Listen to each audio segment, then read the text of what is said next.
Okay. से last लेक्चरमध्ये आपण बघितलं होतं we have study about the proteins. प्रोटीन्सचे सगळे जे टाईप्स आहेत means whatever proteins are getting used in our body ते आपण पाहिले होते. Carbohydrate, proteins and fatty acids म्हणजेच लिक्विड जे आहेत ते इम्पॉर्टंट आहेत. The next important constituent in our body that is vitamins और व्हायटामिन्स. विटामिन्स जे आहेत दॅट इज व्हेरी एसेन्शियल. आपल्या बॉडीमध्ये we have different types of vitamins. A, B, C, D, E and K. These are the vitamins. हे तुम्हाला माहिती असेल.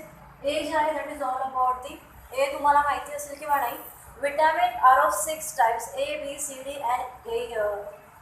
and K. A, D, E. A, D, E are water soluble where B and C are fat soluble. Sorry. A, D, E, K ह्याच्यामध्ये दोन types आहेत. A, D, E, K are fat soluble and rest is B and C are water soluble. तुम्हाला sources माहिती असतीलच असे. Every vitamin has its special role in our body. Vitamin A sources आहे green vegetables. तुम्हाला माहिती असेल green vegetables that is very very essential for our body. हे तुम्हाला दोन जो डिफरन्स आहे fat soluble and water soluble that will be asked for the difference between. Vitamin A sources आहे ग्रीन व्हेजिटेबल्स. ओके. डेफिशियन्सी जे आहे it will lead to, मी हा चार्ट तुमच्यासाठी प्रिपेअर करते.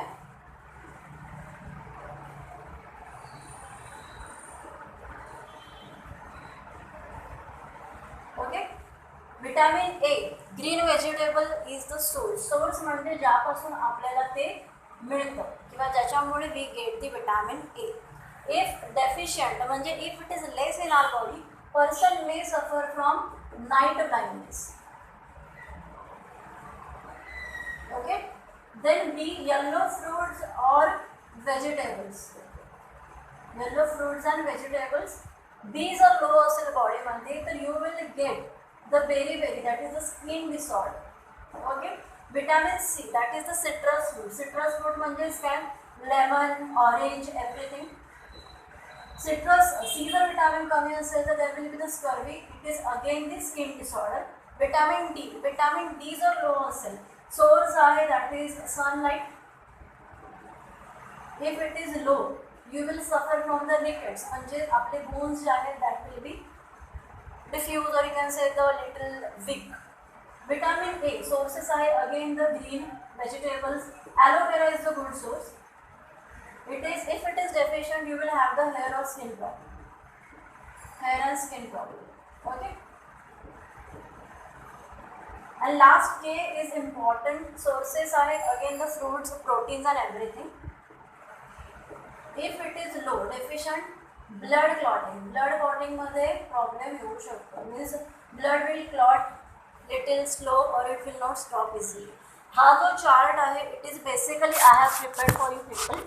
हा तुम्हाला व्यवस्थित लक्षात घ्यायचा आहे. A, B, C, D, E, E, K हे मी तुमच्यासाठी लिहून ठेवलेलं आहे. Whenever you going to study this particular video, जेव्हा पण तुम्ही हे बघाल तेव्हा हा चार्ट तुमच्या बुकमध्ये तुम्ही प्रिपेअर करायचा.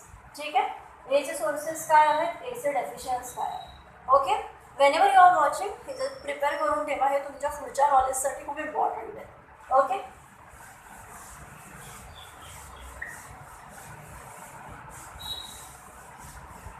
नाव ते तुमच्या बुकमध्ये दिलेलं आहे. सगळ्यात इम्पॉर्टंट म्हणजे हे सोर्सेस तर आहेच पण सगळ्यात जास्त इम्पॉर्टंट आहे water.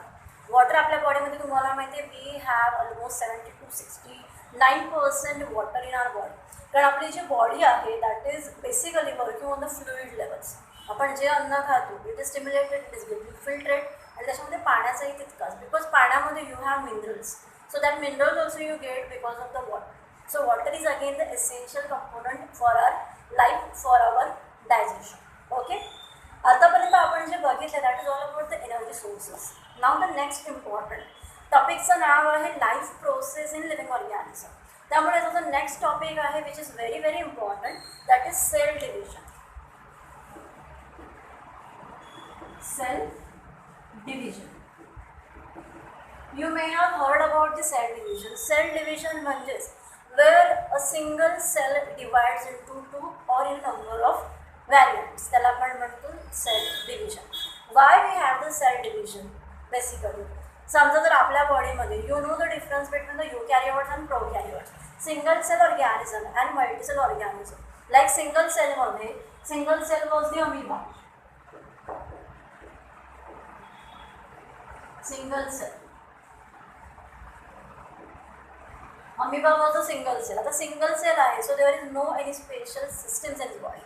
But we are multicellular. आपल्यामध्ये we have number of cells, we have number of organ systems for digestion, excretion. That I have taught you in the last lecture. सुरुवातीलाच आपण बघितलेलं की वी हॅव सेव्हरल सिस्टम, कारण आपल्याकडे तेवढ्या cells आहेत. मग जर सिंगल सेल हे मॅनेज करू शकत नसेल तर त्या सेलला स्वतःला डिवाइड करावं लागतं. That concept is called cell division. Because if there are number of cells present तरच ते ऑर्गनमध्ये. तुम्हाला कन्सेप्ट मी 9th पण घेतलेला आहे. You know cell division is important because if the cell unites it will form tissues and tissues will form organs. So या सगळ्या प्रोसेससाठी cell division is very important. Clear? जर सेल डिव्हिजन झालंच नाही तर टिश्यूज नाही बनणार, आणि टिश्यूज नाही झाले तर ऑर्गन, आणि ऑर्गन नाही झालं तर जे आपले ऑर्गन सिस्टम्स आहेत लाईक एक्सक्रीशन, डायजेशन, रेस्पिरेशन या बनू शकत नाही. म्हणजे cell division is important for the multiple functions of our body. Okay, तुमच्या बुकमध्ये दिलेलं आहे important process for the living things. New organism is form from the existing one. That you know की आपल्या पॅरेंट्समुळे आपण आहोत. Because they have divided their cell, we are because of them. Clear? आता सेल डिव्हिजनमध्ये एक मेन कन्सेप्ट आहे, I think मी हा तुम्हाला सांगितलेला आहे, डिप्लॉइड अँड हॅप्लॉइड सेल. जी मुलं लास्ट इयर होती त्यांना हे कळत असेल, जे नवीन असतील त्यांनी हे रीड करा तर त्यांना परत कळेल. Diploid that is nothing but the two n. डिप्लॉइडचं मिनिंग आहे where the 23 pairs of chromosomes or set of a chromosome is present. त्याला आपण म्हणतो 2n. आता for example mother and father both are haploid in nature, sorry diploid in nature. Diploid you can see the complete set of chromosome is present, म्हणून आपण त्यांना diploid म्हणतो. जिथे half असतं त्याला haploid म्हणतात. आता when they are giving half of their cells it will give again rise to the 2n, that is called diploid zygote. It is nothing but the cell division. तुम्ही जर notice केलं की या सेलने त्याचा एक युनिट दिला, या सेलने याचा एक युनिट दिला, and it has form nothing but the diploid cell. म्हणजेच इथे काय झालं, one cell has been divided into 2. हे जे डिव्हिजन आहे त्याला म्हणतात cell division. This particular process is called mitosis. Mitosis that is nothing but the cell division. तुमच्या बुकमध्ये तुम्हाला दिलेलं आहे सेल डिव्हिजन जे आहे ते basically is of 2 types. One is mitosis and one is meiosis. This is mitosis. The primary division हे primary division आहे. म्हणजे suppose when your parents take as an male or female or mother and father, when they are going under the division एक new cell form होते त्याला आपण म्हणतो diploid cell. Right? एवढ्यापर्यंत you can see the process की ते diploid cell form झाले. Right? But when this diploid cell is again undergoing the divisions म्हणजे n. So that becomes the another level that is called meiosis. Clear? मग हे mitosis आणि meiosis these are the 2 different processes. Okay? Now, so तुमच्या बुकमध्ये there are number of you can just say the stages दिलेल्या आहेत. Each and every cell or each and every step you are going to study. Now, why the cell division is important? काय गरजेची आहे cell division? The first reason is